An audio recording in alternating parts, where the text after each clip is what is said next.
Well, hello, it's Martin Willis, and welcome to the show. I'm your host, and we have a great one for you this evening. I have good news and bad news for the people over on YouTube.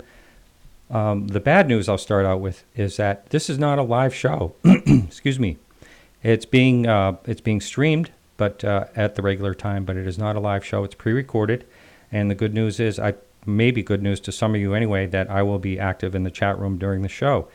So fire away and just be kind, that's all.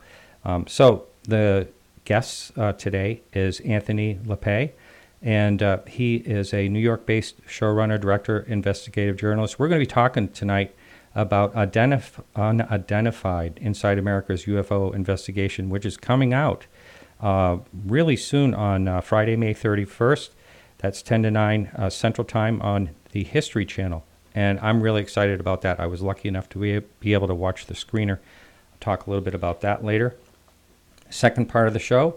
Well, this is for the first segment. I have Anthony. And the last two segments of the show, I have MJ Banias. He's a repeat guest.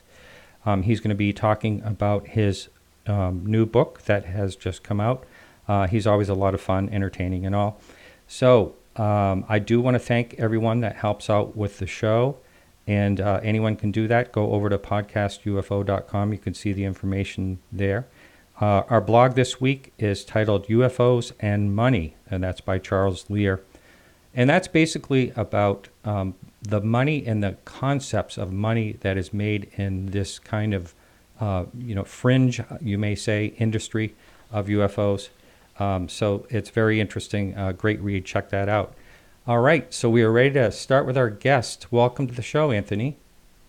Thanks, Martin, for having me on. Yes, I'm real excited about your upcoming series. Is this your brainchild or partially your brainchild? No, I'm an independent filmmaker and television producer, and History Channel have been talking with Lou Elizondo and Tom DeLonge and Chris Mellon for a little while after the big New York Times article came out in October of 2017, and they were just very excited about trying to figure out a way to do a show with them, and they brought me on in the spring of last year. And basically we had exclusive access to everything that they were doing over this past year. Wow, that just alone is fascinating to be able to get kind of some insight that a lot of people in the UFO community, of course, are just trying to get all the information possible. It's very hard, and they're playing it close to the vest, and I understand why things can get carried away or misconstrued. So anyway, it must have been a fascinating journey since then. It has to have probably been the most fascinating, mind-blowing project I've ever worked on. It was absolutely incredibly. Just these guys are just such interesting people with their each individual backgrounds. As you know, there's such a mix of characters involved in the To the Stars group. We have Tom DeLonge, who's this rock star, super passionate about this issue, was able to wrangle all these guys together. You have Lou Elizondo, a guy who, really worked in the shadows in some of the most sensitive counterintelligence operations that the U.S. military was conducting around the world. And then you have a guy like Chris Mellon, who's a old school intelligence, old hand, as maybe you could say, who, as Lou says, is a guy who knew all the secrets. This was a guy who was overseeing budgets for special access programs that of just super high level of classification. So, and that's not even, and not to forget Steve Justice, from Lockheed Martin Skunk Works. So it just an incredible, incredibly high-level group of individuals and just great guys. So being able to have a front-row seat to sort of a year in their life after this big New York Times article broke, and they were, involved in getting those 3 videos released from the DoD, it's just been, it's just absolutely fascinating. Right, right. Chris was a former guest on this show. I was thrilled to have him on, and I'm really glad he is keeping with his interest on this subject, and that's what I say about everyone that's involved with that. Actually, these are people that are out on a limb, actually, because of absolutely, the factor of the. Absolutely. Yeah. So we're real. I don't want to speak for everyone, but I can speak for myself that I'm thrilled that they're taking the chance and trying to move the ball forward, whatever the ball is. It's so hard to know what these things are, and I'm just willing to bet that you probably don't know any more than you did of what they are before you looked at it, right? Yeah. I definitely have many more questions than I have answers. Mm-hmm. But what we really try to do, and I think as hopefully if you saw when you were able to watch the first episode of our 6-part series, is what we're trying to do here is to kind of in some ways reinvent the genre of UFO on television, where so many of the shows are coming in with a preconceived notion of what these things are, that they're somehow extraterrestrial, and they kind of back into and try to kind of leave out countervailing information, etc. What we try to do is really just take a very cold look at what these military witnesses are seeing. Mm-hmm. And that alone is going to blow your mind, because and I think what's so fascinating is what we see that's just happened in April with the Navy coming out and announcing that they have new guidelines for pilots and others to report UFO encounters. Mm. But really what that is, that's one part of what that means. But really what that is a tacit admission that what these pilots are seeing are not U.S. military. So once you knock out that these are, not U.S.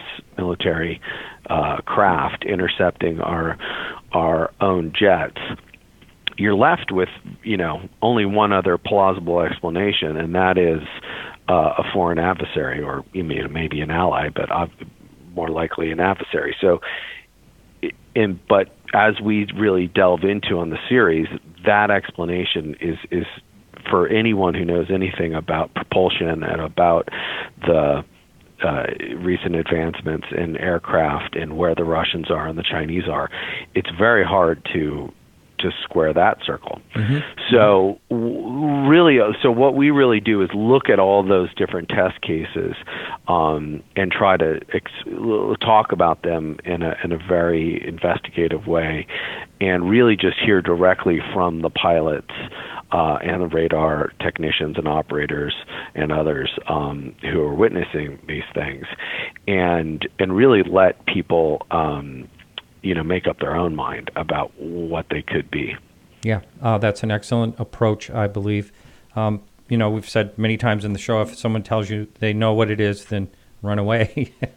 Because I don't think, I don't know if we'll ever know, but I really don't, as far as, all the conspiracies and that are out there, that the government knows and hiding it from us, I truly think they probably don't really know. They may know more, because a lot of things they've definitely hidden away a lot of things, over the years, saved footage and, you name it, told witnesses, military witnesses, to made them sign non-disclosures and all that. And so mm-hmm. There's been a lot of cover-up, but I don't think it's cover-up because they know what it is. I think, there's the cover-up is more inclined by the fact that they don't know what it is. And, for mm-hmm. the Air Force to actually not be able to protect our skies, and us to know that would be pretty scary.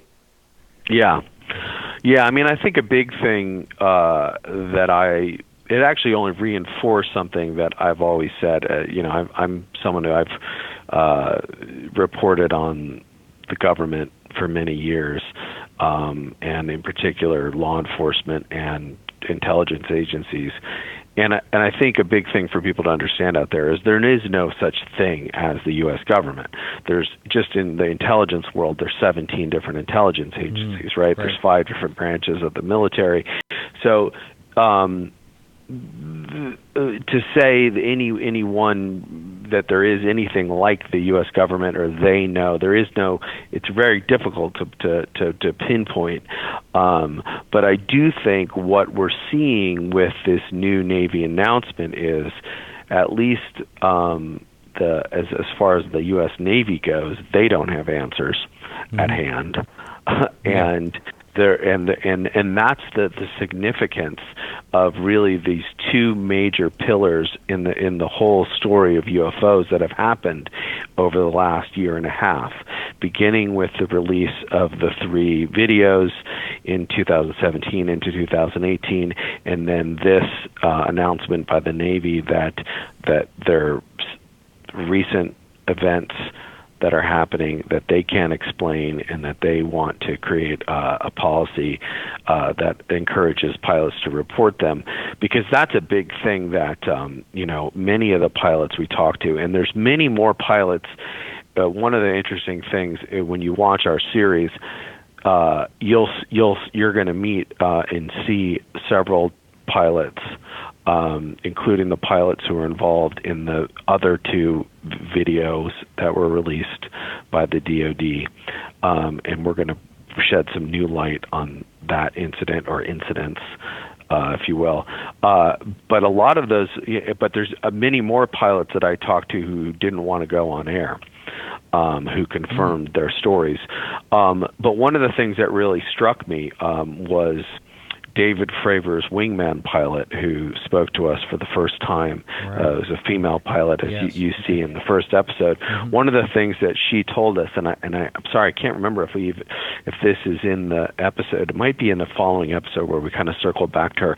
One of the things she said to us is, if I was alone and it was a single-seat pilot and I was just out on a patrol or something, and I saw this, I probably wouldn't have told anyone.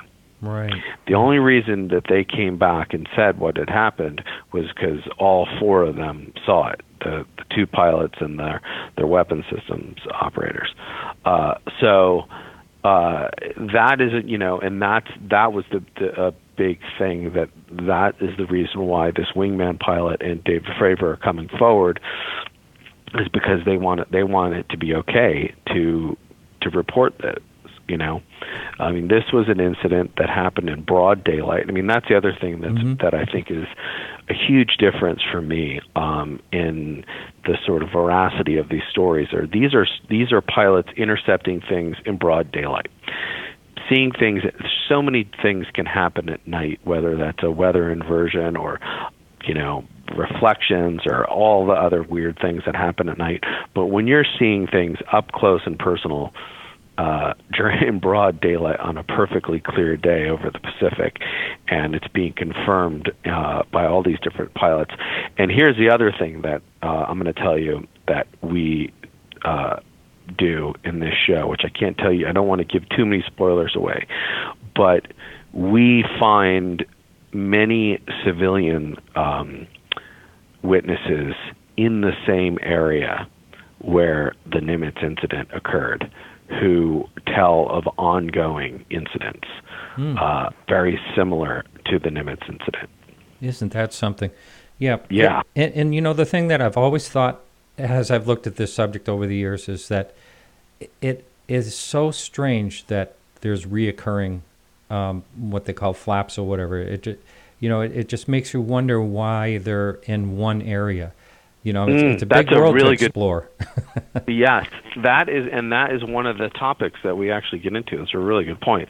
That is one of the questions that we ask, because we clearly are seeing that there are some sort of, what they call hotspots for these incidents that are happening in certain parts of the world.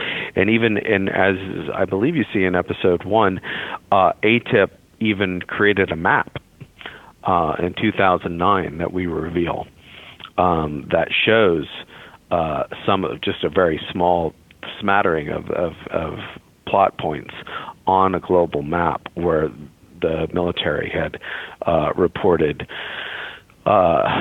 seeing incidents. So that is one of the enduring mysteries of this whole thing, which is fascinating, and we delve into that question.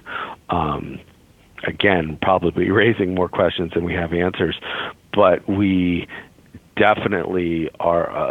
This show, I hope, will push the needle forward in this conversation, because primarily, and this was obviously a strategic decision by Elizondo, but also us as filmmakers making this series, was by focusing on these military witnesses, several of which are active duty people who have everything to lose. You know, when you're an F-18 pilot, it's very easy to be grounded. You can one slip up and you can basically lose your, have your driver's license taken away, for lack of a better word. So, and these guys, these guys are the creme de la creme of the military. To be an F-18 pilot in the Navy is a dream of thousands of pilots that go in. Even just to be a C-130 pilot is a dream for, but to be a fighter pilot in the Navy flying an F-18 you've really reached the pinnacle. So to risk that by coming forward and talking about something that potentially could brand you as, some kind of put you in the, in some sort of psych, of eval situation, is just an incredibly brave thing for someone to do. As I said, I talked to many more pilots than you see in the show who spoke to me off the record, confirming the larger details of this other main incident that we look into. But those guys did not want to go on camera, and listen, I can't blame them. If you worked all your life and you had a dream of becoming a fighter pilot and you want to serve your country, it's a very risky thing. So what is interesting now is the Navy is saying, hey, you don't have to be afraid anymore. What we're hoping is when our show goes on the air, we actually have at the end of every episode an email address for military witnesses to contact us. Wow. Because we want to continue this investigation, because as I said, even though we have a ton of new and really fascinating information that you're going to see in this series, we've touched the tip of the iceberg. There is this is an ongoing situation. These events are happening all over the world. They're happening all the time.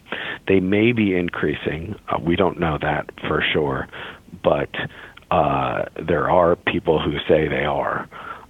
So what is happening is it's exciting, and I think George Knapp said it best. He said it's exciting and it's a little scary. Yeah, and I love the military cases. We've had a number of military people, including Nimitz witnesses on the show in the past. That is such an amazing case, and of course I've tried to get David Fravor on, but he's getting he wants to be careful where he goes and as far as any public appearances, things like that. So I understand, eventually maybe I'll get him on the show, but it was I love the fact that he explains what he did, how he did. He was also on a fighter pilot's podcast and talked about it, and that was a really great show to listen to from the perspective of a fighter pilot, two fighter pilots talking. Yeah, we brought along Commander Fravor to meet another pilot from another incident, and you'll see him, Lou Elizondo, and this new pilot that no one's heard from before talk about another incident. And we wanted to bring Fravor along, both to help this pilot feel comfortable in knowing that Fravor's career wasn't harmed by coming out, and he still works as in the private sector now, but still is a respected person in the military community. But also what was fascinating is just to hear them talk about the aeronautics and all the physics about what this guy saw, and compare and contrast the craft that he was seeing with what Fravor saw. And it was just absolutely fascinating, because these guys are really, really, I mean, that's the other thing about F-18 pilots. I can't overemphasize how smart these guys are, at least when it comes to aviation, physics of flight, lift, propulsion, all those things. I mean, they are extremely knowledgeable about the physics of flight and what's possible. And they're also trained, as you know, to see into to what is a foreign adversary, what is a profile of what are all the known threats in the air that they need to look out for. What's a red threat? What's a blue friendly, right? So to hear these two pilots talk was absolutely fascinating. So I think viewers are really going to be that's in episode 4. That people are going to be fascinated to see this conversation between these two fighter pilots. That's great. Now, did you have an interest in the subject prior to taking this project on? That's a great question. I had run for years a website called the Guerrilla News Network, which is an independent news site, and we had covered the Disclosure Project's original press conference and some of the reports that they were putting out back, I don't know, in the early aughts, right?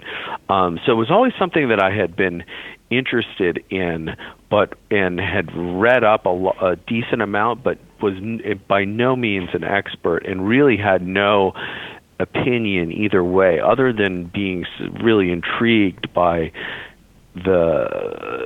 but really what was always most fascinating to me, and we bring this up and I integrate some of this into the show, is really looking at the historical record and how these things appear to been happening for at least 7 decades. And to be so documented and to be documented all over the world. Mm-hmm. And that's what always fascinated me was, because I do know a little bit about sort of advanced weapons testing and things like that, and secret programs, and the idea that somehow these could be chalked up as just some kind of advanced weapons test when we were building the stealth bomber. I mean, there was, I think Brian Bender from Politico put it to me. He said, those were built in onesies and twosies. There's not fleets of these things flying over Argentina and if they were, why are they being seen over Russia? Why are they being seen over Chile if it's an advanced that's why they have Groom Lake, is to fly them and control airspaces.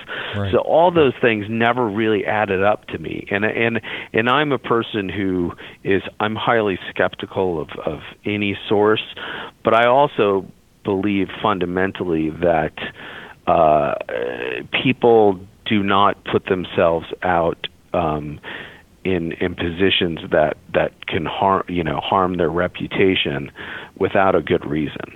And so many of these, there's so many reports, obviously, that are people who are, unstable, or who have, who are seeing things that they're getting confused.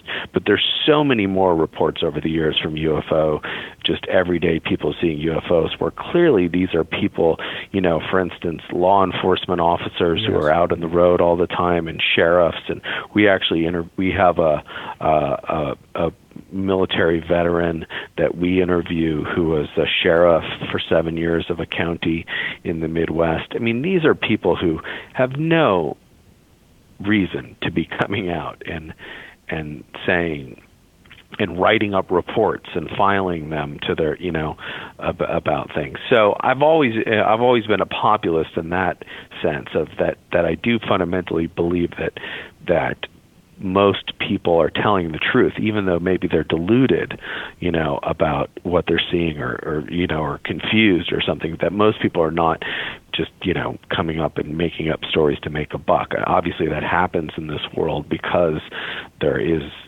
as you mentioned, you're going to be talking about that later on the show. Obviously, there are people who are hucksters who take advantage of people's fascination with this issue. But that's what's always struck me about this issue is that, who wants to come out and brand themselves. I mean, I had I'm in a very nervous time in my life waiting for this show to air and how it's going to reflect on my credibility as a journalist. It's a risky, it's a third rail thing to touch, so I have a lot of apprehension myself, even though we're double checking and triple checking everything we can, Well, I got to tell you, relax, because after watching the screener, and I've said this on another show I was on, that it's the best thing I've seen on TV in regarding this topic. And I can't wait to be able to watch the rest of the series. It's a 6-part series and limited series, Unidentified, Inside America's UFO Investigation. Don't forget, it premieres on Friday, May 31st at 10, that's 9 Central Time on the History Channel. Anthony, thanks so much. It's been a real pleasure, and I really appreciate that you came on the show. Thank you. Keep up this great work. It's such a great podcast, and it's really appreciated. And thank you for your kind words about the show. Well, it's all true. All right, everyone, hang in for these messages. We'll be right back with MJ Benaiah.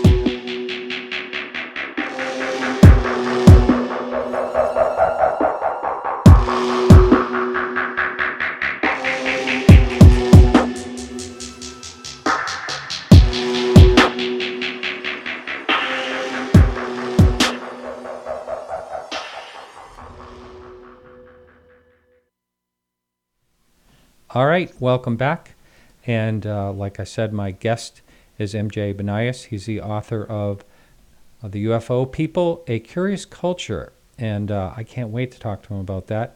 He's an educator, writer, and blogger. He does some blogging for Mysterious Universe and Rogue Planet. And he has been included in the Fortean Times, Fate Magazine. And he also has a book entitled UFOs Reframing the Debate. I remember I had talked to him about that one. And he lives in Canada. He's got 2 children and a massive cat. I love that about him. How you doing? Welcome to the show, MJ. Oh, Martin, it's great to be here. Thanks so much for having me. Yeah, I was just looking. I think it's been over a year since you've been on previously. Yeah, it probably has been. It has been a while. So I'm really excited to be back on your show and to be chatting with you again. Though we do chat sort of off and on, yes, sort of casually every once in a while. Yeah. Yeah, throw each other an email or a text, or with so many ways to communicate one way or another. We always seem to here and there about different things. So I always get led back to you for some reason. Doesn't matter. All the weird UFO drama in my life always tends to come back to you, Martin. I wish you were the only one that said that. Oh no. Yeah, but anyway, so for the person, I say this every show now because I get a lot of email. I have a bunch of new listeners. A lot of people that are actually new to the UFO topic will come and listen to the show, and I really do appreciate that. And so a lot of times when I'm talking about a UFO event, a sighting, that famous sighting or something like that, I forget that. And I do want to apologize to them because I don't really explain the detail of a lot of things. But anyway, speaking of detail, can you give more of a detailed background and what sparked your interest in this subject? Sure, yeah. I'll give you the Reader's Digest version. When I was a kid, my parents made very questionable choices about my television consumption. So I watched a lot of TV that was inappropriate for a young mind, such as The X-Files and The Outer Limits and Twilight Zone and all the weird stuff like that. Oh yeah. Star Trek, which is that's okay. Anyway, I always had an interest in the weird and the science fiction and ghosts and the paranormal. And then it wasn't really until university that I got into the more academic study of culture and theory and philosophy.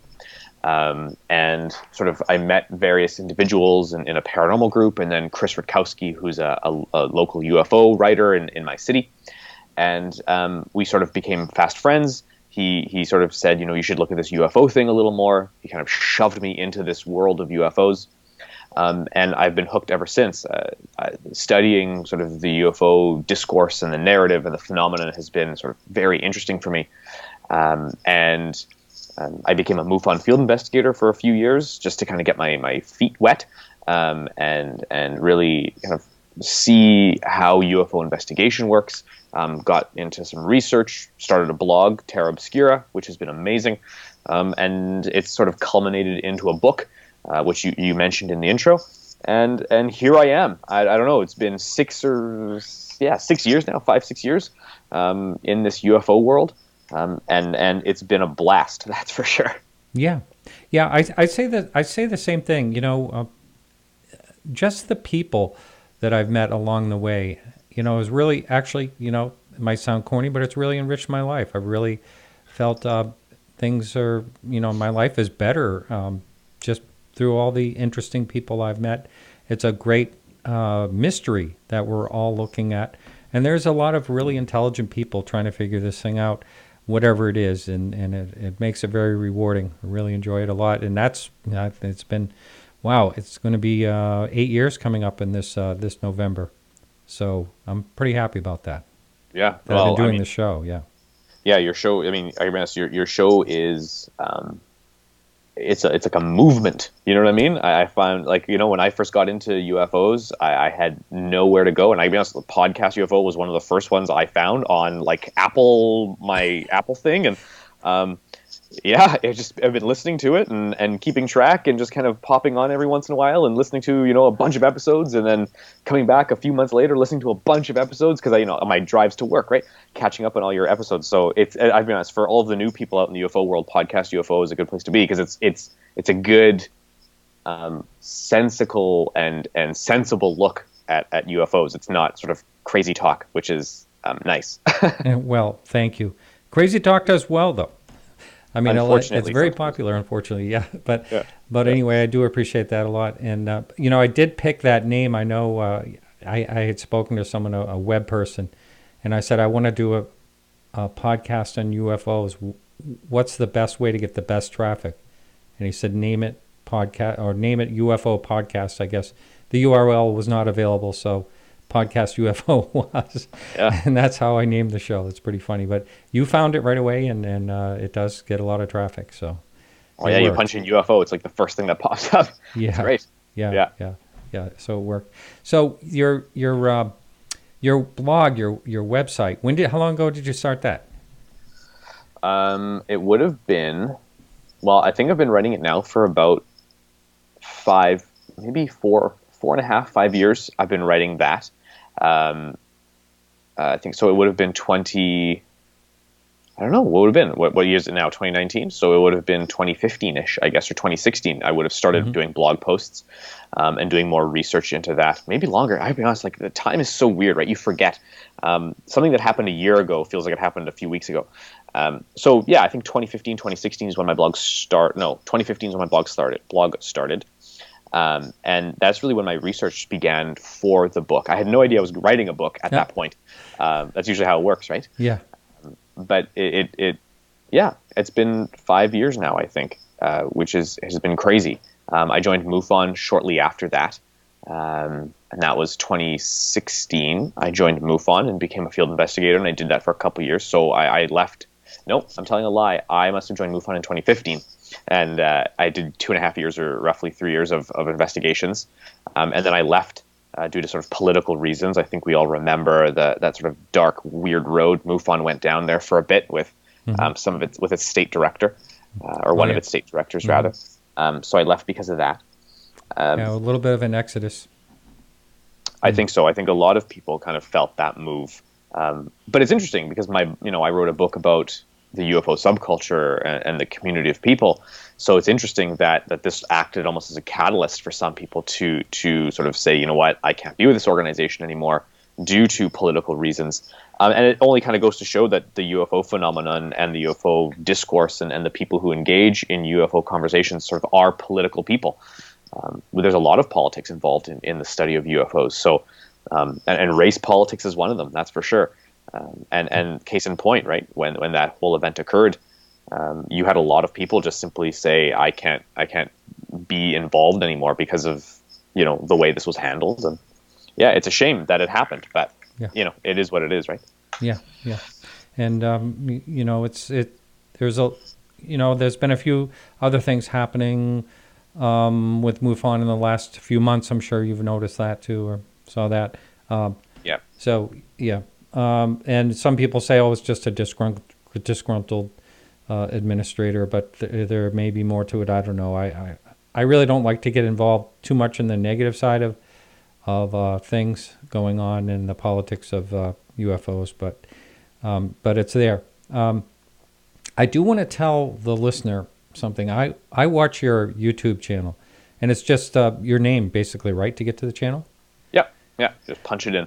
MJ Banias, and I got to tell you, it is very, very entertaining. You are great. You do such a wonderful job on that, and you review books, you review all kinds of things. You want to talk a little bit about that and Sure. how that's going? And by the way, I really encourage any listener to check that out. It's a blast. I look forward to each one of those shows. Oh, well, thanks for the plug. That's really nice of you. So my YouTube channel is YouTube, www.youtube.com/MJ Benice. Just punch in my name. And it's a relatively new thing. It started a few months ago. The idea was to take my blog, Terra Obscura, and kind of move it over and provide some video content. Because I think sometimes my blog, I'm one of those people that I tell myself I'm going to write an 800-word post, and then it ends up being 2,500 words, and it's incredibly long and convoluted. So I think a lot of my readers were getting just a little frustrated with the fact that my content wasn't you kind of read it and go. It's you need to dedicate an evening to kind of reading it. So it was sort of pitched to me, this idea that maybe you should take some of your content from your blog and tweak it and just bring it into sort of YouTube and make it a little more accessible and make it more digestible in like a 5 to 10 to 15 minute kind of just go, here are the points. So I decided to do it. Twice a week I release new videos. So every Tuesday I release a pre-recorded video. So it'll be usually a review of a documentary or a book all related to the paranormal or UFOs. Or I'll release just a sort of a random video. My last one that just came out was three secrets of all UFO investigators, sort of the 3 secrets that UFO investigators don't necessarily want you to know, or the 3 things you kind of need to know if you ever want to get into UFO investigation. So I have videos like that, and it basically talks about sort of the implications and the cultural issues and the social issues that arise and the political issues that arise in ufology. So that's every Tuesday, and then every Thursday I have a little live show I do called Cafe Obscura. Where I just interview some of the movers and the shakers in the paranormal world. And I've had amazing guests, Mark O'Connell, who wrote The Close Encounters Man, Dr. Gary Nolan, who from Stanford University. I've interviewed Ryan Sprague, a friend of ours. I've interviewed, oh my goodness, Seth Breedlove's coming up from Small Town Monsters, Alison Jornlin, Eric Luke. So I've interviewed a bunch of people. So, if you want to check that out, they're all available on my channel as well. So like I said, it's been kind of a fun process, but it seems to be doing well. I have about 700 subscribers, which is not a lot, I understand.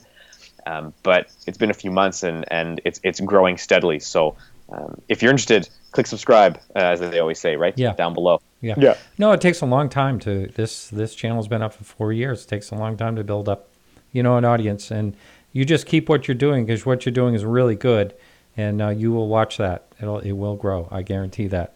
And the only magic is to just keep doing it on a regular basis and doing what you do. Such a great job that you do. Yeah, thank you very much. Yeah, sure. So I'm trying to remember what your first book. Can you kind of talk about that a little bit? What your first book was, and then of course we're going to talk about your latest book. But just a quick overall for the person that missed your show, over a year ago, if you would. Sure. So I was involved in a project. Actually, I was one of the writers it was a sort of a collection of works called UFOs: Reframing the Debate. So Robbie Graham, who is he's an author as well, he put together a collection of different UFO writers and researchers, and we all contributed a chapter to this collection.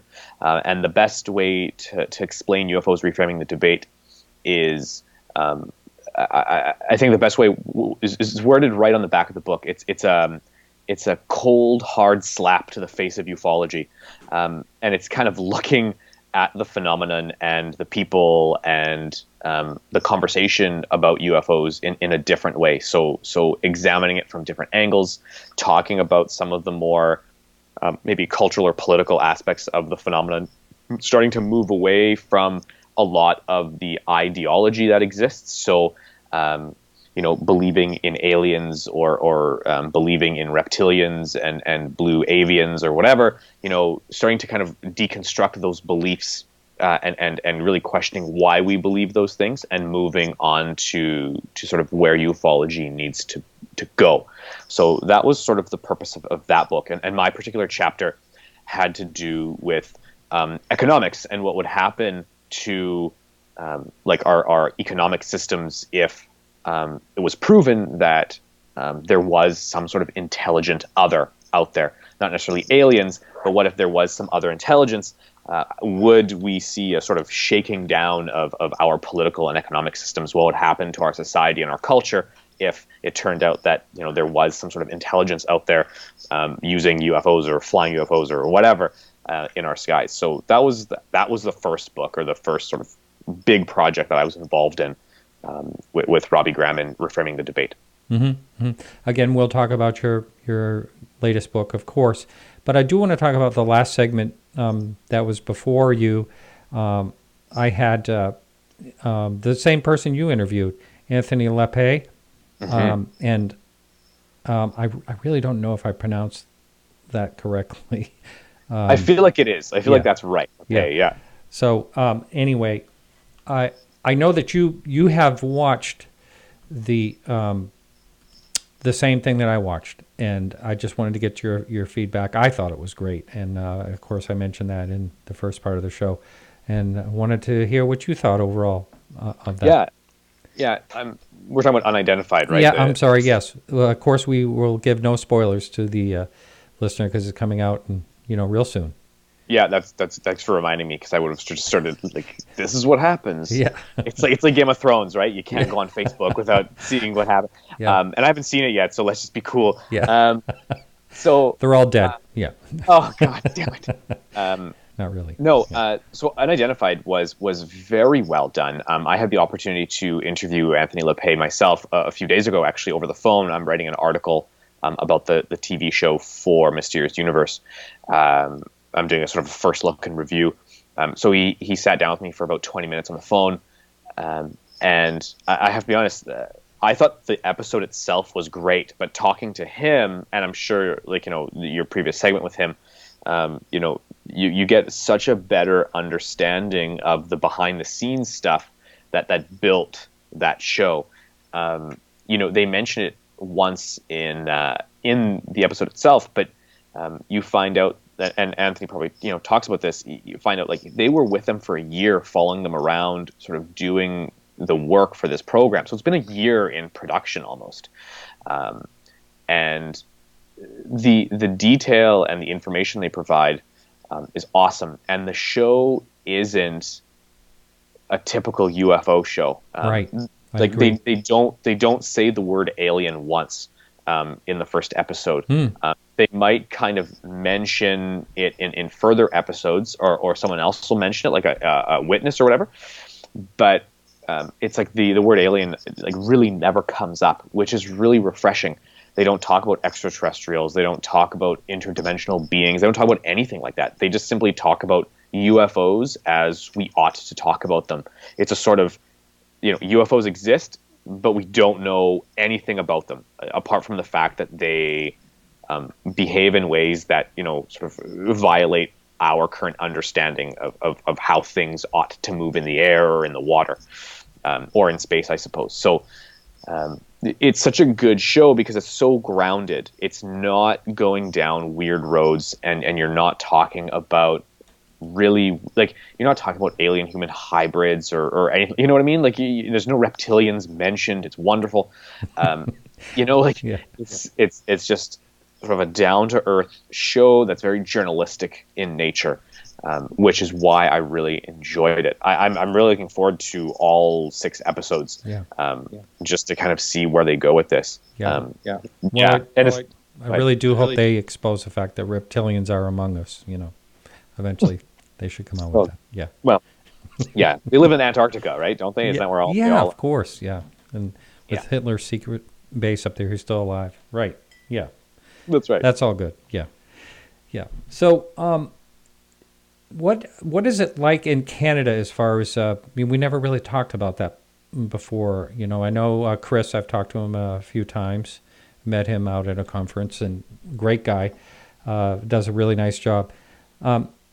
What do you keep? You said you were involved in MUFON. What are the sightings like in your? I don't know exactly where you are in Canada, but what are the sightings like? Or are there any historic cases anywhere near you that you've looked into?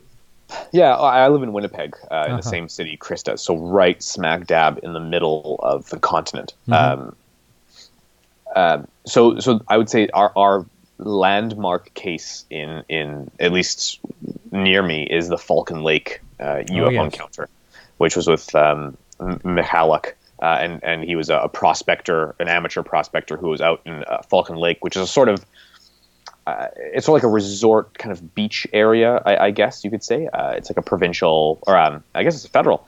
It's a federal park here. It's massive, like thousands and thousands and thousands of acres, and it sits on Falcon Lake on the coast. So on this massive lake, and it's about an hour and a half from where we live. And he was out. It was 1967 summer. I can't remember if it was. No, it was actually this. It was May. The anniversary just happened. It was May 20th or 21st.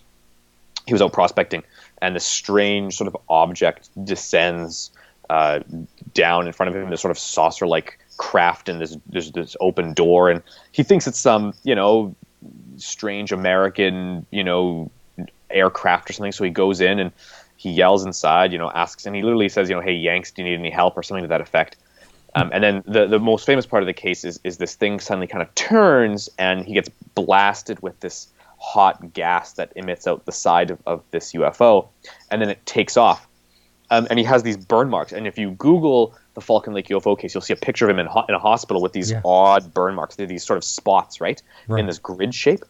And he says it was like he was grilled almost. Yeah, except there were circles.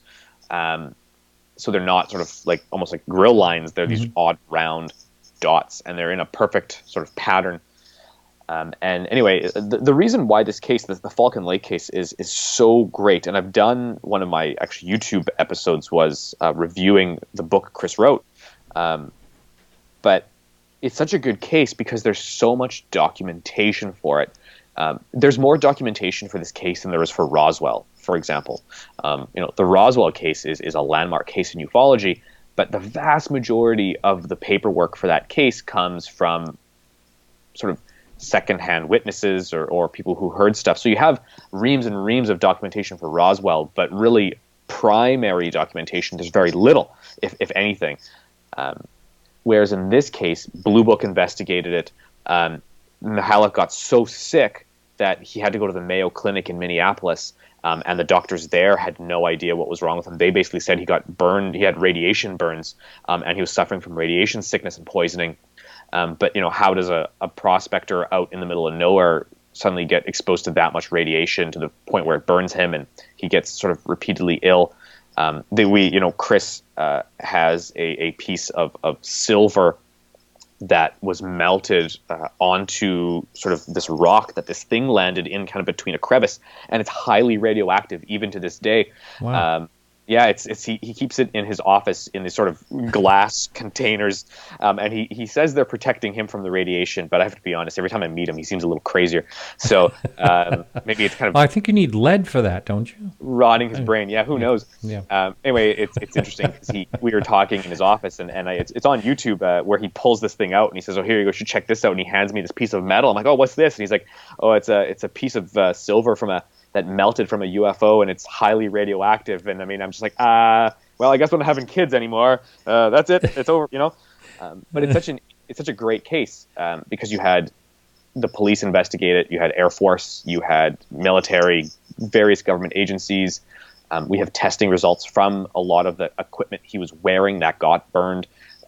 So, it's such a landmark case, at least for us here, and yet a lot of people have never heard of it.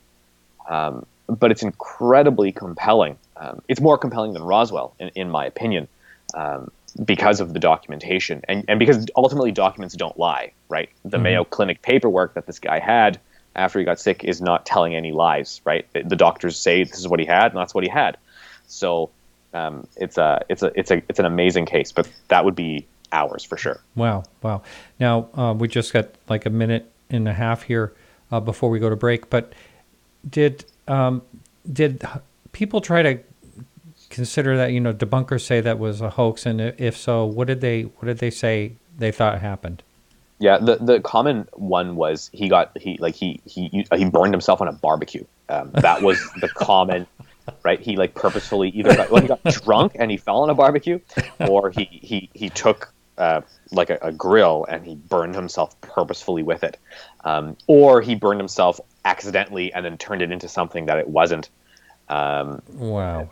Yeah. The problem is, burning yourself on a barbecue isn't going to lead to you getting radiation sickness to the point where the Mayo Clinic says, yeah, no, you have radiation sickness.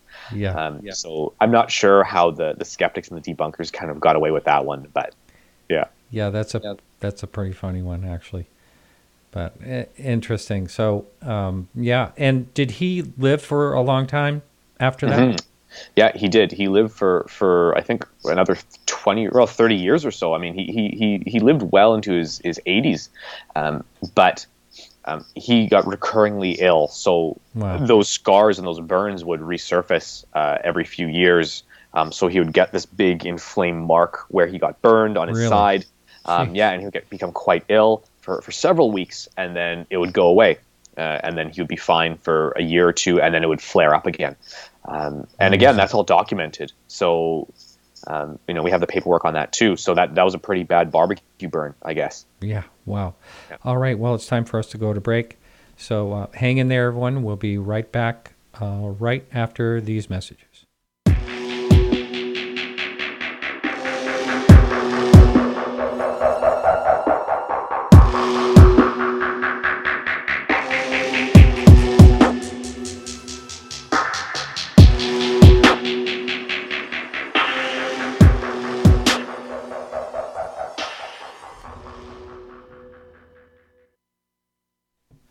All right, welcome back. My second guest this evening is MJ Banias. Thanks for joining us. And so we were talking about the poor guy with that laid down face first on the barbecue grill. I didn't realize those were actually circular. That makes it even stranger.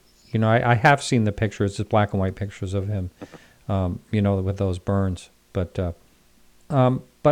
we right before we went to break, we were talking about the debunkers and what they said, their excuse or whatever. But what about the people that, really believe something was going on? You said that Chris had something from the site itself.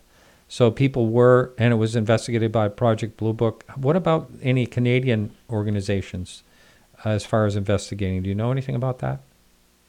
Well, listen, at the time, Canada did not have any formal UFO investigative bodies. So we do know that the Canadian Air Force did investigate. We know that Transport Canada did investigate.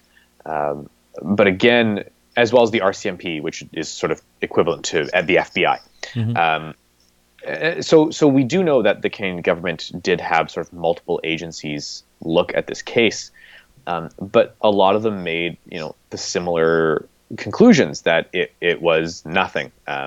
He got drunk and burned himself. It became problematic because when the Air Force did come to investigate, it was about a year after the event.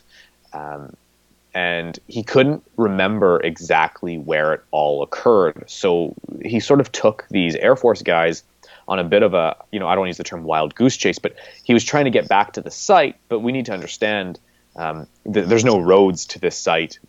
You're in the backwoods of the forests of Canada. You're deep in the middle of nowhere. Even today, the only way to get to that site is by horseback in the summertime because there's no roads that go there. And in the wintertime, you have to take a snowmobile or a skidoo. So really, it's quite a remote location, and the only thing that stands there even right now is there's a little plaque that stands there right now that they put up. But ultimately, in 1967 and 1968, the year after, trying to find out where he was, he couldn't exactly remember. Now, he eventually did. I think it was a few months later, it came back to him, and he suddenly kind of had the realization, I know where this was, and he did go back out with sort of other government agencies. But, they kind of viewed that as being suspicious. But they did go back and they did find the sort of rock mount where this thing landed and where he sort of encountered it, as well as these radioactive pieces of sort of molten silver that were sort of left behind. Now, we're not thinking that they fell off the UFO, but it was sort of the silver that was in the rock that he was prospecting had melted and then kind of got into this weird crevice of this rock and kind of kept that shape as it cooled off. But they were able to pry it out, and sure enough, it resides here in Winnipeg in the office of Chris Rutkowski, this highly radioactive piece of melted silver. And in one of my videos, like I said, I sort of hold it up to the camera so you can kind of see this odd shape, and you can really sort of just pause and look at the thing. It's quite an odd-looking piece of molten metal. But the Canadian organizations kind of as well wrote it off. I think it was kind of in everybody's best interest in 1967, 1968, 1969, that sort of end of Blue Book era, to make these things go away. We don't necessarily want to talk about them, and we don't want to talk about them in any way that gives them legitimacy. And all they simply do is they just simply ignore the vast majority of evidence, right? You don't look at what the doctor said at the Mayo Clinic. You don't look what the doctor said here, and you just simply say, it's something else. It's not related, and that's it. Because I think we have to remember, Blue Book had little interest in actually investigating UFOs. Really, it was its purpose, but its purpose was to make them go away. Right. So. No one's going to give this case a fair shake, at least back then. Right. Now, what about Wilbert Smith? I've heard that name many times up in Canada. Was he active about that time? I'm not sure. My historical knowledge of Canadian ufology is not very good. The name does sound familiar, and I'm sure Chris is going to give me hell for not, I'll make sure he knows. Yeah. Thanks. Yeah. I'm not the one to ask about Wilbert Smith at this point, unfortunately. Sorry. Yeah. Well, I think of a couple of things. When I think of Canada, and one of them is himself, and then there's oh boy, I'm gonna mess up his name, Paul, who Helger? No, I'm not thinking of Hellier. Yeah. Hellier? Yeah, Hellier. Yeah. The former defense minister. Yeah. He's been a little controversial over the years. Interesting guy, though. You could say that. Yes. Yeah. No, I mean, he was the minister of defense for our nation, so he deserves just all that credit and all that respect. But he has said a lot of things that you kind of need to take pause. I remember he spoke at a conference, and he basically said that people at the conference were aliens in disguise, and he addressed them in the audience, and you kind of need to sit there and say, okay, well, we should just take that for what it is, and move on, because he is quite controversial. I think to a lot of people in ufology, he's quite controversial because he has stated a few things that you can't really prove, and he can't really prove. So apparently a lot of the people who attend his conferences are aliens in disguise, and they just want to keep him, under surveillance. Well, as long as they pay for the entrance fee, Right? Yeah. The problem is they're aliens, right? So they probably don't. Yeah. Well, that's true. And, my blog this week, I mentioned earlier, is basically UFOs and money. And basically what that blog is about, the blogger Charles Lear does a lot of research into, how people make or do not make money in the UFO field. And one of them is, the conferences and what it takes to put on a conference. It takes a lot of money and a lot of courage to put on one of those conferences, because people can lose money easily and fast. Well, I think when you look at the successful conferences, right, you do need you need to put bums in seats, That's right. and ultimately the most controversial Or characters, aliens. Yeah. or aliens in seats, I guess, if they do pay. That's right. The most controversial characters are the ones who often attract the biggest crowds. Yes. And unfortunately, you need to kind of pepper the good research with a little bit of crazy sometimes, I think. And that's unfortunate. It is unfortunate. MUFON had Corey Good speak at their symposium a couple years ago. So, it is what it is. You got to go a little crazy sometimes. Yeah. There was another lot of controversy about that. I remember. Yeah. A few someone on time travel as well too. I believe I can't remember who that was. Yeah, I'm sure. Yeah. Yeah. But so you basically said, one of the things we've never really talked about previously is you said you also have an interest in ghosts and paranormal and stuff like that. Do you do a lot of writing on that topic as well? As I was researching my book, it came up often in my research that a lot of individuals who study UFOs are also incredibly fascinated by ghost phenomena, psychic phenomena. They're interested in other odd paranormal events, monsters like Mothman, Bigfoot, that type of thing. And a lot of people who I spoke to believe that there's some sort of connection between all these phenomena. So UFOs are simply one. UFOs are simply one aspect of a larger paranormal, universe. Let's say it's a sort of grand universe of all things paranormal are connected, and UFOs are just one piece of that puzzle. So I have been doing a bit of research and writing into those fields. I really like actually. Like the monster phenomena, right? So I guess we would call it cryptozoology, but I'm not necessarily sure if that's the right term. Only because I think cryptozoology deals with generally animals, things that are biological, and not paranormal in nature. So a cryptozoologist would say Bigfoot is an animal, just like any other animal. It might be intelligent, but it eats, it bleeds, and if you shoot it, it'll die. And then you can haul the body in and get $1 million for it. Whereas I think it'd be worth more than that, actually. But anyway, yeah, probably, yeah. But and then you have this other branch of cryptozoology, which I'm kind of leery. I'm calling it cryptozoology, but they're the ones who believe that Bigfoot isn't a physical creature. It can become physical, but it sort of is more paranormal in nature. It can kind of appear and disappear at random. It exists in our universe and then it doesn't, right? So a lot of those people also have interests in UFOs. So I've started to kind of deal with this idea a little bit. I'm not necessarily sure if I totally believe it yet. I'm kind of, I'm willing to give it, credence and credit, and I'll think about it as a philosopher, or as a theorist. But I'm kind of compartmentalizing it into just, it could be that. You never know. But I am interested by that stuff. I have to be honest. I was recently in Point Pleasant, West Virginia, and I was in country, right? Yeah, I was able to do a lot of research and interviews with Mothman witnesses, and I went to the museum and did all that and met some interesting characters there.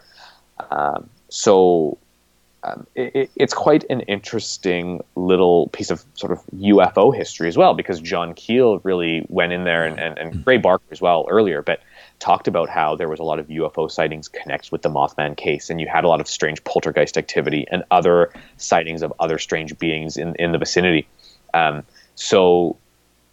Maybe there is something to be said for the connection between sort of all paranormal phenomena and UFOs. But then, again, you kind of need to just kind of sit there in that I don't know camp. Maybe it is, maybe it isn't. But Mothman is such an interesting idea. And for me, it was incredibly compelling because you have this incredible connection between some sort of odd physical objective events that occurred. People saw stuff, or at least somebody saw something, and it started the Mothman craze in 1966 or 67. 66 and 67. So somebody saw something, right? Whatever it was. It could have been a bird, who knows? But somebody saw something.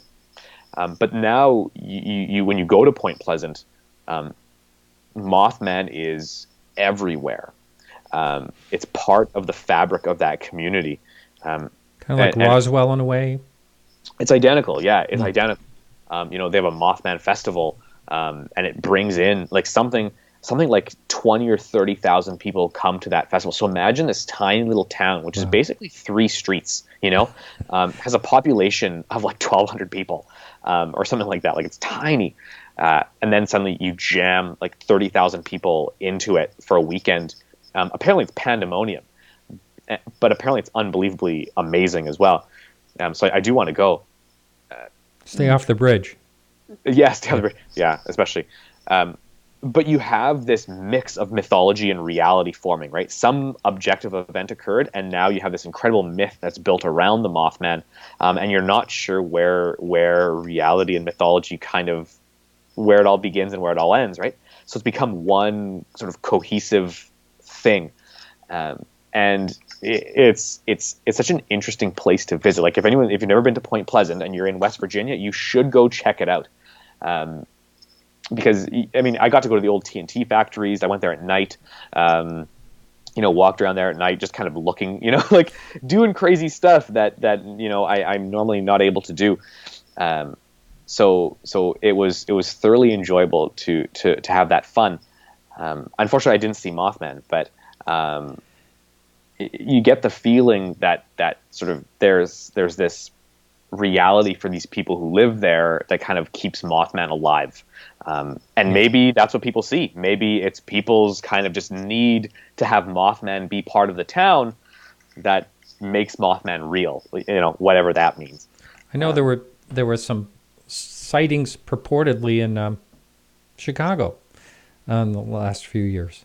Yeah, in 2016. Actually, they started earlier, but they weren't really talked about. I know Alison Jornlin, who is she's in Milwaukee. She's a UFO investigator. She went to Chicago and did a bunch of investigating of those cases. And they started quite early on. I think they started in like 2013, she was saying, but it really took off. They had like a big flap, I suppose, of Mothman sightings in 2016. And it's actually in the new, if you know Seth Breedlove, who's Small Town Monsters, that's his studio. He's a great filmmaker. He does these great documentaries. He did one on Mothman, but his new one rather is coming out in June. It's called Terror in the Skies, and it talks about the 2016 Mothman cases. It's a great documentary. Yeah, it's an interesting little, I don't know, the Mothman is such an interesting, I don't know, it's one of my favorite monster cases or cryptid cases. So, you do see connections between UFOs and that, and people who are interested in UFOs investigate Mothman. Mm-hmm. I don't know why. I know I had, I don't know if you've ever heard of Paul Eno before? Paul Eno? Yeah. He does a show on all kinds of things, UFOs, him and his son, Ben. Okay. And good guy. He has kind of a theory of sort of the connection of everything, which is pretty fascinating. And I'm sort of paraphrasing what the idea of it is like there is a connection and everything. But I think he's thinking more, if I do have it right, he's thinking more of the interdimensional lines. That's why we see ghosts in another dimension, or, out of a time step or something. Right. Yeah, well, it's very John Keel, right? That's kind of what John Keel kind of proposed, this interdimensional kind of paranormal system that kind of interferes with our dimension, I suppose. And it manifests in different ways, which is why when people were seeing this flying humanoid, they were also seeing strange UFOs and the Men in Black and all these odd characters walking around their town. And they were seeing other creatures and a whole, they had like weird poltergeist activity. And they blame the collapse of the bridge on this stuff. In the Silver Bridge. So, it's an interesting theory. I know that the people who investigate Skinwalker Ranch now sort of have a very similar idea, right? The Skinwalker Ranch is a sort of place where bring that up, yeah, mm-hmm. Yeah, where you have this kind of interdimensional force that sort of pops in and out, and it manifests in all these different ways, right? UFOs to weird monsters that crawl out of portals, and so there is that kind of. I don't want to say it's a belief system because maybe that's not fair, but you do have this kind of discourse that occurs where people sort of chase it more in that paranormal sense. So UFOs aren't aliens from space in sort of riveted together flying saucers. It's something else, right? And they just kind of appear as UFOs to us. That's what they've chosen to appear to us as, let's say, or Mothman or Bigfoot or ghosts or whatever. Yeah, it's a wild kind of ufology is a wild ride, man. It is, and then you get back to like the nuts and bolts sightings that are mass sightings and mass witnesses and all that. It really makes you have to pause and wonder, exactly what we're seeing. And, now that we see, the government taking an interest, or at least allowing us to know that they have an interest in it, I think it's, perhaps, and I've said this many times and I still believe it. I don't think they probably know too much more than anyone else. Yeah. I agree. I say that in my book. The only kind of sane place to stand is in the I don't know. You need to be open-minded enough to allow sort of a space for these things to exist in your mind, in the sense that, people are claiming to see these things and there's enough evidence that supports, people do see weird stuff. And it's not necessarily, stuff we make. But you also kind of need to remain critical enough and skeptical enough that, your whole brain doesn't fall out and you believe every single thing anyone tells you, because then you go down that weird rabbit hole of there's reptilians in Antarctica and, there's blue avians walking around and mating with humans and making babies. You kind of tend to go down that road. So you have to kind of remain in this middle ground. So the I don't know is kind of that good position to be in, I think. Yeah. You know what? We lost, Stan Friedman recently, and a big loss to the UFO field. But I remember his saying was, some UFOs are alien spacecraft. I mean, he really, really thought that was it. And I remember one time I had a conversation with them about, it was a nice conversation about Leslie Kean, and he said, sooner or later she'll get it and she'll actually say, some aliens are involved. And, I disagree with him. I don't think that probably won't happen. He was one of the last, I think, kind of nuts and bolts, ET guys who did the conference circuit and was a full-time UFO researcher. I'm not sure how many of those guys are left, right? Like, he was sort of that era, right? He was like a classic vintage, UFO researcher. And no one faulted him for that, because, ultimately he had some great compelling points. Sorry, my cat is like pushing on this table. He's massive, so when he moves, the whole damn thing. The whole basement moves. Yeah. Yeah. So because he was one of those sort of classic UFO guys, he gave us a lot, I think, of foundation that we need to respect. A lot of his work is sort of really where a lot of my work hinges from, right? We needed to kind of go through his stuff, and you needed to read his work to have a good understanding of just the phenomenon in general. Now, we can agree or disagree if it's aliens or whatever. But yeah, he was one of those guys who was like, aliens from another planet in spaceships that they riveted together with bolts and flew here with weird technology. That was his jam. And it's a shame that he passed away. A legend gone. You were talking about researchers, and earlier you mentioned that there were, you had a film, I haven't seen it yet, that came out this week or last week, that are about 3 things that an investigator needs to have. Can you touch lightly on those, or give a little spoiler to your clip there? Yeah, sure. So my last YouTube video was an interesting one. It did cause not a lot of controversy, but people did kind of comment, and so the video is about the 3 sort of secrets of UFO investigation. So anyone who wants to get into doing UFO research or UFO investigation, there's sort of 3 things you need to know before you do it. So the secret number 1, and I won't go into too much detail because I don't want to spoil the video. You should go watch it. But number 1 is it's incredibly time-consuming work, And it's very dull and dry a lot of the time. When I first joined MUFON, I got my MUFON ID, right? Like that, my little, like, I'm a field investigator card. And I was like, I got it in the mail, and I thought this was the coolest thing in the world, and it really isn't. But being a nerd, I'm like, look at this thing, and my wife's like, "You're such a loser." Like, that's what so I had my picture on it, and I was, I'm going to drive, I'm ripping down the highway in my Toyota, right? I'm going to, see this flying saucer crash into a field. I'm going to run in there and save the day and, flash my MUFON card and be like, it's okay, I'm here, that's what you think, you're going to have. You do look a bit like a very young J. Allen Hynek, really. Oh, thanks very much. I'll take it as a compliment. Yeah, it is. So, you have this impression that UFO investigation is exciting, and really fundamentally it's not. It's really dry and boring. The only interesting part that I liked was meeting with witnesses. Yeah. And you meet a lot of interesting kooky people, but you meet a lot of interesting kooky people everywhere.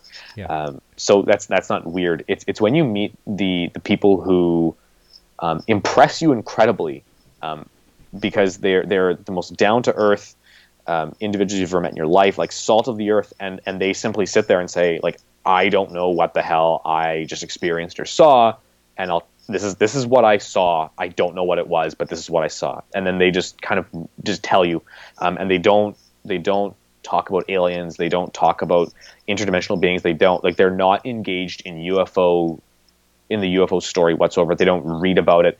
They just sort of say, like, something has disrupted my life and I don't know what to do. And then you, as a UFO investigator, say, I don't know what to do either. But you take down their stories, and for me, that's what's the most interesting, is meeting these individuals and collecting their stories and kind of forming this picture of the culture, and these individuals, sort of these UFO people. Speaking of that's the title of your book. It is. It's somewhere. Yeah. It's up there. Yeah. Here, I'll get it. Wait, I'll show it to the people at home. Well, actually, I can't really flash it on YouTube. Oh. Unfortunately, they for trademark purposes, I've had. But anyway, let's just move on. But we can't really have the book up there. All right. Well, then I won't show it. Yeah. But yeah, it is the name of my book, UFO People: A Curious Culture.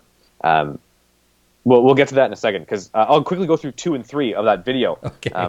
If you don't mind. Yeah. Secret 2 was you play a lot of politics, and nepotism is a huge aspect of UFO investigation, UFO research. It's not what you know, it's who you know half the time. And then secret number 3 is that you walk out of it not knowing a damn thing. Like, you don't learn anything that you didn't know before. You meet a lot of interesting people, you do a lot of research, but you fundamentally kind of go, well, I still don't know what UFOs are, and you have to throw your hands up and just kind of be fine with that. Because anyone who sits there and says, I know what UFOs are, like, I know what the source of the UFO phenomenon is, here's what it is, they're delusional, they're lying, or they're trying to sell you something, right? Mm-hmm. And that's really the God honest truth. So those are the 3 secrets of UFO investigation. Yeah. Well, I like it. And I totally get the fact that, anytime I talk to someone that witnessed a UFO event, I think it's fascinating. When you're face to face and they tell you, and I really like, I've had this happen probably 20 times since I've done the show, where I talk to someone that I consider outside of the circuit, outside of the field, outside of the interest, that had absolutely amazing sightings, and it comes up in conversation. Oh, well, I had a sighting, and well, tell me about it. And then you hear this like crazy stuff that is just amazing, and I love that stuff. I love when that happens. Yeah, I refer to this group as the silent majority. Yeah. I've told the story a million times, but my wife will we'll go to like a party, like a house party or a work party, and she'll let people know in various social circles that I wrote a book about UFOs. And 30 people at the party, they all kind of look at you funny, like, oh, okay, that's interesting, and they're like, that's kind of strange, and they start talking about it with you. But it kind of just stops there. Like, they don't necessarily want to talk to you in public. But then all of a sudden, as the party goes on, you're off getting a beer from the fridge, and you find yourself in a room alone with someone. They're like, hey, you're the UFO guy, yeah? So my mom saw this, or my dad saw this, or my brother saw this, or I saw this, and suddenly you're in a party of 30 people and 27 or 28 of them have come to you one-on-one to tell you their story, that they know someone who had a weird experience, or they themselves had one. They saw something strange. And they're everywhere. Like, I think when you really, like, there's a lot of people who have experienced weird stuff. They just don't talk about it because they don't know who to talk to, and they feel weird about it. And they're not engaged in the UFO community. They're just not part of it. So to them, it's this weird little part of their life that they just don't want to talk about until someone shows up and says, yeah, no, it's okay, you can talk to me about it because I wrote a book about it or whatever. Suddenly they just unload on you and they tell you the strangest stuff you've ever heard in your life. And these are people who, you know, don't watch anything UFO related. They don't even like science fiction, and, you know, they've had weird encounters. So there's definitely a silent majority out there of people. Yeah. I've actually been at you know, a conference where it was a show of hands how many people thought they saw UFO, and then basically how many people reported it. And it was almost everyone, first of all, had a UFO. And you could also argue that, you know, people that have had a UFO sighting may go to a UFO conference.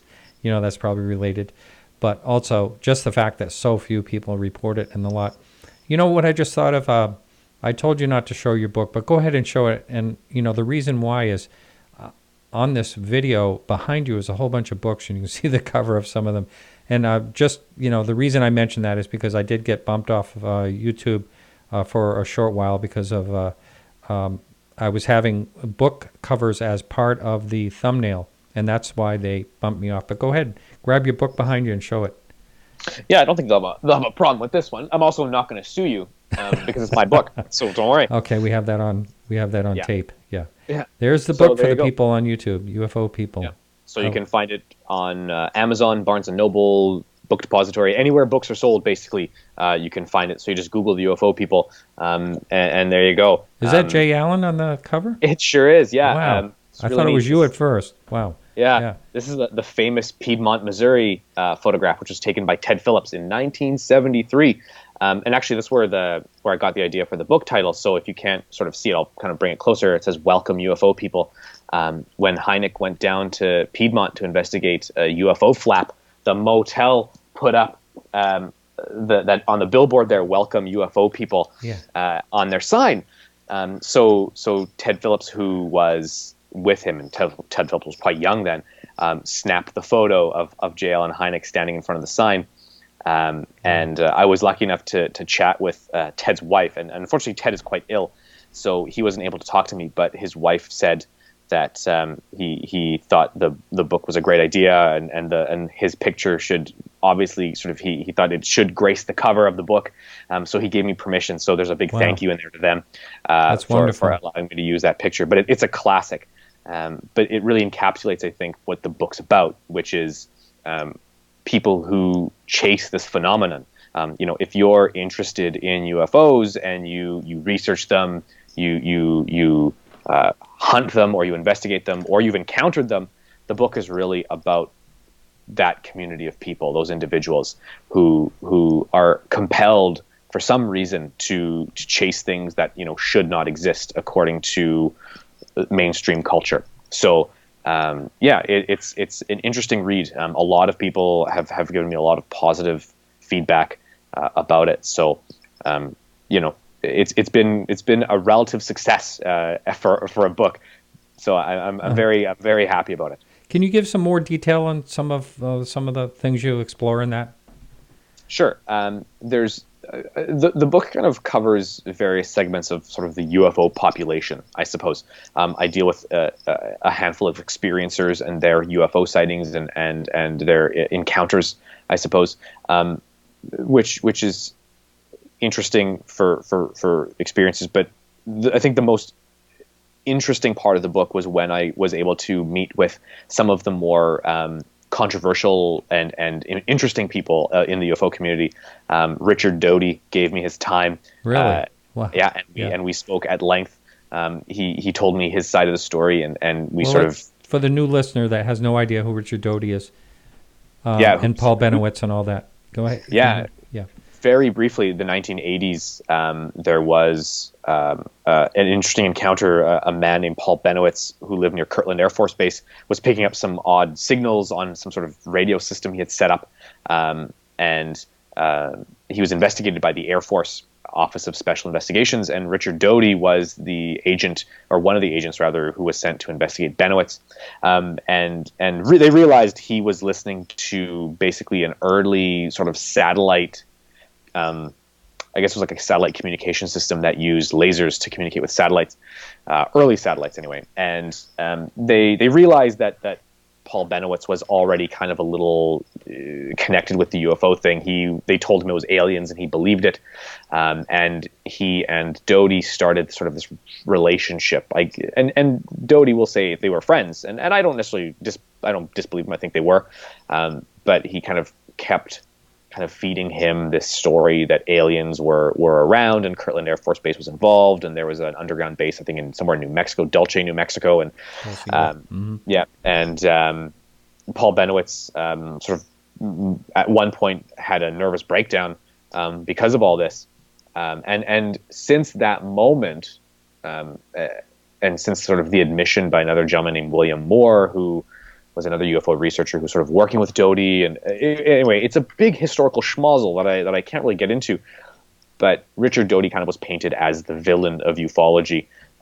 When I first said I was going to interview him, a friend of mine who's another UFO researcher said, he's the most hated man in all of ufology. So he was an interesting person to talk to because he's very much a human being. People either hate him or they don't, and there's not many people in the middle, and it's tough because a lot of our conversations didn't focus upon UFOs at all, but focused upon like he has grandkids who are close to the same age of my kids, so we talked a lot about sort of having toddlers in your life. We talked a lot about food and beer, and just very human conversations, and then. So that was really nice because he's just a guy. Like, he's just a guy who wants to talk about those things. He loves his grandkids, and he loves beer, and he loves good German food. So we had sort of these very human conversations, and then UFOs would come up, and then suddenly, the tone would shift, and it would be a very different conversation.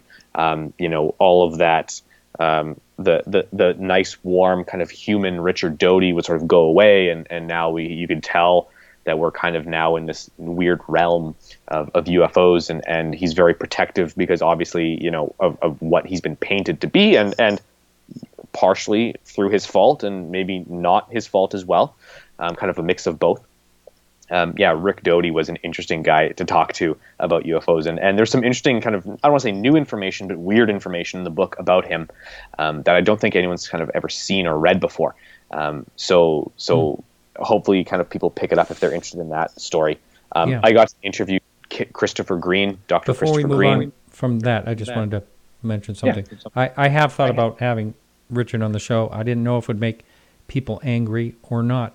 But, I know Alejandro has said, Alejandro, who helps out with UFO updates, has had a little bit of a beef about Richard Doty. So that's one of the things. But I saw him on a Stephen Greer, the latest Stephen Greer documentary, and he was off the rails. I was really shocked. He was talking about alien beings and things. And I didn't understand what that was about. If he did that for what reason would he do something like that? Is that something that came up in your conversation? It did. Yeah, it did. And I didn't include a lot of that in the book. I did to a point. Like I talked about it in the sense that this is what he said to me, but I didn't go in depth too much because, again, you're not always sure when it comes to UFOs. You're not always sure where you stand with Rick Doty. When he talks about, like I said, the human stuff, it's easy. You get that, right? Clearly, this guy would die for his grandchildren, and wouldn't think it twice. Like, he loves them with all of his heart. So he's a very human person. But then you don't know when he talks about UFOs where the lies and where the truth really exists. So he talks a lot about aliens and extraterrestrial beings and all that.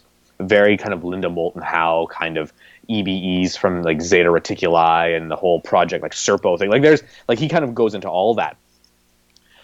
And you're just not sure if that's his story now because that's just the game he's playing, or if he honestly believes that, and you just can't tell. But like you're right, it does sound totally off the rails. Like he's talking about dead aliens and in bunkers and how we had agreements and one went back and like that, like the 1980s kind of tropey UFO stuff that came out in the late 80s, early 90s. And you're like, really? Like this, you honestly sit here and believe that stuff? And he says that he saw some of this stuff, and you're just like, okay, well, let's change the subject because we're not going to go anywhere with that, right? Because there's no way he can prove any of it. There's no evidence that he can provide. So you kind of get lost in that world with him sometimes. I think, the reason there's a lot of people don't like him is actually pretty valid myself. I think of Paul Bennewitz, and it was such a sad case, and I feel as though that he was instrumental in pushing him over the edge. I think Paul Bennewitz was a little sort of, he was kind of in that already, but I do agree. I think definitely Rick Doty did have a hand in that shove. But we also have to, and it's so tough because I talk about this in the book. Paul Bennewitz died in 2003, and he had a mental breakdown, I think, in 1989 or 88 or 89. But that mental breakdown isn't what killed him. What killed him was the fact that he smoked like 3 packs of cigarettes a day, and he drank 2 liters. Sorry, you don't have liters. Like he drank like what are those big what do you call those big bottles in the United States? That's Fifths? a 2 liter. No, the half gallons. Oh yeah, there you go. He drank like a half gallon of Pepsi a day, and I mean that's what killed him. It wasn't the whole alien thing, because after '89 he didn't touch aliens again, really, and that was not really part of his life. His family pulled him out of that world, and he kind of died from other causes. I never knew. It sounded to me like he had some type of mysterious death, or no one really knew exactly what happened. Some people speculated that he committed suicide, and no one has it really come up with how Paul passed away. But you think that he died of causes due to health issues from smoking, basically? Yeah. I think that's actually, I thought it was relatively well known. I thought sort of Greg Bishop wrote about that in Project Beta. No, yeah, was that his book, Project? Greg Bishop's another author. Project. Yes. I think it was called Project Beta. Yeah, I think you're right. Yeah. Yeah, Paul Bennewitz was not a healthy person by any means. I know Chris Lambright did a lot of work, right? As well. So we need to kind of be cautious. I'm not necessarily sure. And again, a lot of people blame Rick Doty for Bennewitz's undoing. And I think, like I said, I think Rick Doty did play a hand in Paul having his mental breakdown. But I don't think the man's life is on Rick Doty's hand. Like that blood's not on his hands. So I want to be cautious, because I also want to give Rick Doty a fair shake. I want to kind of remain as journalistic as possible. But that doesn't mean that I absolve Rick Doty, because again, I don't necessarily know when he was talking to me what was totally truthful and what wasn't. What's interesting is Rick Doty, and I say this in the book, Rick Doty really kind of reflects the UFO community a little bit, right? This mix of truth and fiction, of honesty and fabrication, right? Because the UFO community is full of people who do very similar things. They lie outright about their sources. They lie outright about their information, only to garner attention, only to garner now views and clicks and subscriptions to their YouTube channels. Like this. No, I don't lie. I've got nothing to lie about. But they really do, right? And we kind of dabble in this world of mythology and reality. And Rick Doty is a perfect example of this. He's almost like this personified version of myth and reality kind of mixed together into one person. And I think maybe that's why we don't like him. Maybe it's we look at Rick Doty and we sort of see ourselves, and you have that weird crisis, that epistemological, the existential crisis, and you're like, oh crap, that's me, and then you freak out. So yeah, he's an interesting fellow though, and you should have him on the show. I think you'd have an amazing show. Well, we'll talk about that with this contact info after, and I think I would do it. Okay, when I sort of stopped you there, you were starting to talk about, I thought you said the name Christopher or something. Yeah. You were going to continue on with about your book. Go ahead. I think for the vast majority of people who read my book, they often point, I think it's chapter 10, which is titled The Invisible College. And I had the opportunity to interview Dr. Christopher Kit Green, Dr. Hal Puthoff, and Dr. Gary Nolan from Stanford University. Yeah. As well as a few other individuals who chose to sort of stay out of the book, at least publicly. They wanted to hang on to some anonymity, which I respect. But those three sort of put their names out there and said, "Yep, you can include this." And it was really interesting to talk to them because, for their respected, they hold academic degrees. They are successful professionals in their various fields, and you can't argue with that. A lot of people will look at them and they'll look at people like Kit Green and Hal Puthoff and say they're spooks, and they're government disinformation agents and CIA and blah blah blah, and they're nuts, and they'll make all these ridiculous statements. But then when you talk to them and you meet with them and you sort of Skype with them and chat with them over the phone and text them regularly, you realize they're very down to earth individuals, and all the stuff people say about them is just people talking, and it really bears no factual basis, because at the end of the day you can't argue with the fact that they're successful. You can't argue with the fact that they're well respected in their various fields. They have plenty of business. They're doing quite well financially, to the point where they have they run, some of them, multi-million-dollar labs that have government contracts. So fundamentally you can't argue with that.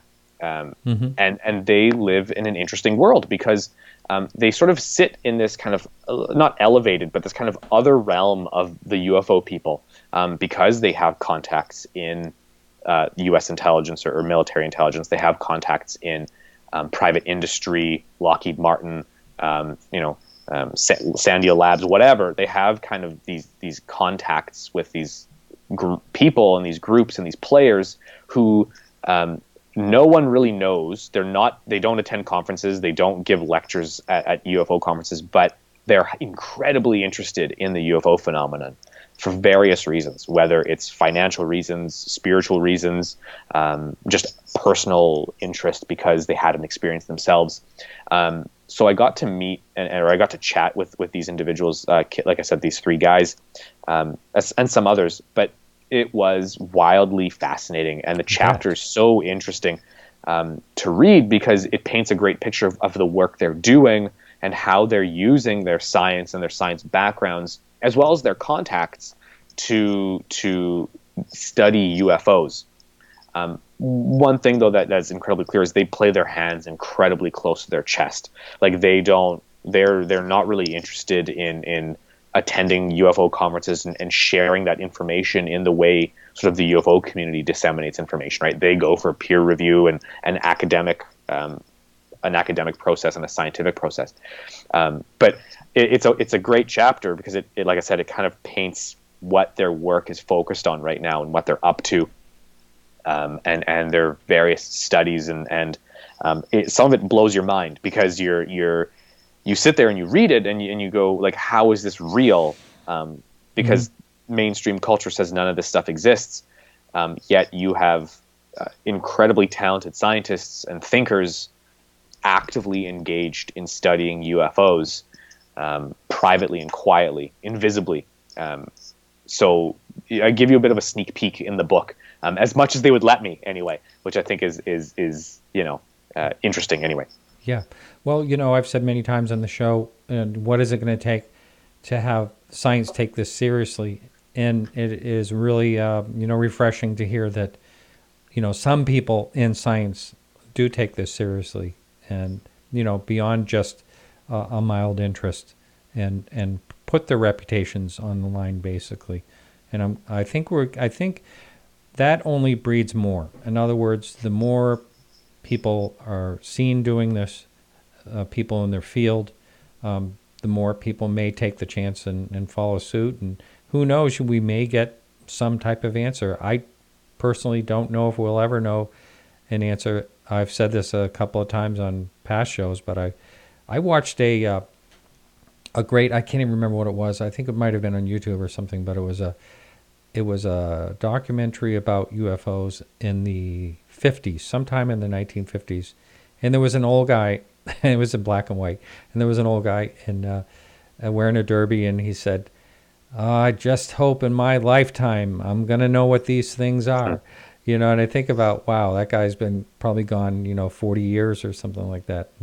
And I wonder, I feel almost like we're on the verge of knowing a little more. What are your thoughts on that? Oh man, well, I'm going to depress you, Martin, because I don't think we're going to know. I've said it publicly, so I have to defend my statement. But and I don't think that we're going to know what the source of the UFO phenomenon is, at least not in total. We might get some more clues and some more pieces. I think where we're at is we need to figure out what the right questions are to ask. I don't think we're anywhere near answers yet, because right now we're not even asking the right questions. You go. We may not know the questions to ask. Really. Exactly. Yeah. So once we start kind of piecing that together, what are the questions that we need to ask? Then we might start looking in the right direction. The problem is, what muddies all this is ideology. We get bogged down in our opinions and our beliefs as to what the UFO phenomenon is, and it takes over. For some reason, we've allowed ourselves and we've allowed our discourse to just buy into stuff that's kind of ridiculous. There's no evidence really, apart from witness testimony, to support that reptilians exist, or that there's creatures that live in Antarctica or whatever. Because there's no real evidence. There's just witness testimony. But people see a lot of weird stuff. People have seen elves and fairies and leprechauns and ghosts and Bigfoot and Mothman. So like, what the hell is it? Reptilians are probably just part of something else, right? So I think that these are distractions. I think we're being, in part, the phenomenon is distracting us in some way, right? It's giving us these weird things that don't necessarily make sense. But the problem is we kind of start going down that road, and it kind of becomes a self-fulfilling prophecy. We kind of, it becomes very circular, and we start to kind of consume these ideas. And then they kind of consume us, and then all of a sudden we spend a whole bunch of time and a whole bunch of energy, listening to people who talk about reptilians and how there are overlords and there's a galactic federation of all these alien races who are working together, or they hate each other and they're for some reason situated on the other side of the moon, and like there's all this like stuff, right? Yeah. And you go like, where is this all coming from? Like, but again, I think it's just we get lost in our beliefs. And we sort of we just perpetuate them. So there's a lot of distraction. We're not actually asking the right questions here, and we're wasting time. We're spinning wheels. But unfortunately, those are the people who bring a lot of attention to ufology from the outside, right? Everyone kind of starts wondering if there's reptilians or greys because that's what's on TV. And then all of a sudden you go down the rabbit hole and you do more research and you realize it might be a little more complicated than that. But it's like, I don't know. So anyway, that's a long way to get to your answer, which I didn't really answer. So I'm going to stick with I don't think we're going to find out what UFOs sort of are anytime soon. I think we'll start getting closer to asking the right questions. I think we're going to find some more evidence. I think we're going to have skeptics start to change their minds a little bit, which will get that ball rolling. right? Because ultimately the skeptical community is who you need to convince. You need to convince the people who don't believe that something strange might be going on. Because once you convince them, Yeah. you're golden. So that's kind of where I think we're headed. I think the next 5 years is going to be a very interesting half decade for UFO research. I think we're going to kind of see a resurgence in a more scientific, a more critical approach to UFOs. Yeah.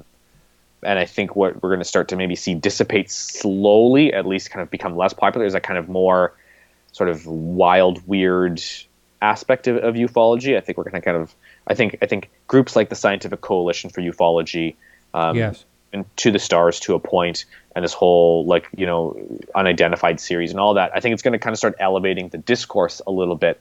And I hope that that's sort of where we go in the next 5 years. Yeah. Well, I'm encouraged. I'm just encouraged that it just seems like an easier topic to speak about now than it was when I started this show, and I'm not so, I mean, as far as my real job and my real career in the fine arts and all that, I'm not as nervous about someone finding out that I do a show on UFOs, because if someone Googles my name, you'll see two things: UFOs and fine art fine art appraiser and antique appraiser. Those are the two things that come up. And so if someone, a lot of people do check my background as far as doing appraisals, they're bound to see the UFO thing. I'm not so worried about it as I was, when I first started this show. Well, it's also because they've probably had an experience, because most people have. I think, yeah, you're right. You know what I mean? Yeah. I think a lot of people... well, like you said, it's not necessarily that person, but someone knows someone. Exactly. That's what I always get. Like you said, at a party, someone said, "Oh, my mother had this and that," and that's what I hear all the time. Yeah. Like, "Oh, I never saw anything, but my brother did," and he said it was totally, unbelievable. I can't believe it. I think we're just about out of time here. We just got about another minute or so.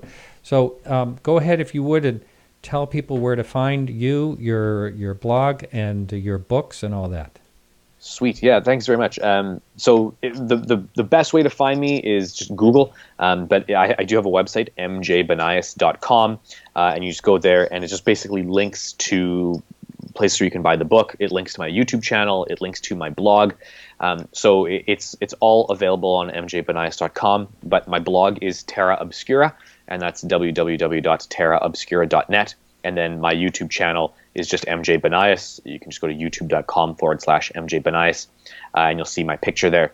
And like I said, I release 2 videos a week there. My blog posts, usually I try to do one every week or two.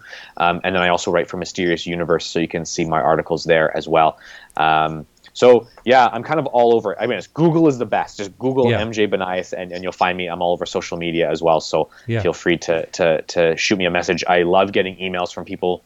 I've been doing sort of a lot of different shows and stuff just because of the book, and I've had so many emails come in from people saying, I enjoy this, I don't like this. Which is fine. I'll take criticism, but also just people telling me their stories. They've had this experience, and I love getting those emails because I love talking to people about their experiences and what they're interested in and what they're researching. I've made a lot of new friends as a result. So please hit me up, and I'll be happy to talk. Yeah, you're not a guy that rests on his laurels, that's for sure. You're a busy guy in all ways. Yeah, and with a family too. Anyway, it's been a real pleasure. Thanks so much. Martin, thank you very much. This has been great. Yeah, great. I'll talk to you soon. Thank you. Right. Yeah. All right, everyone. So that is it for our show today.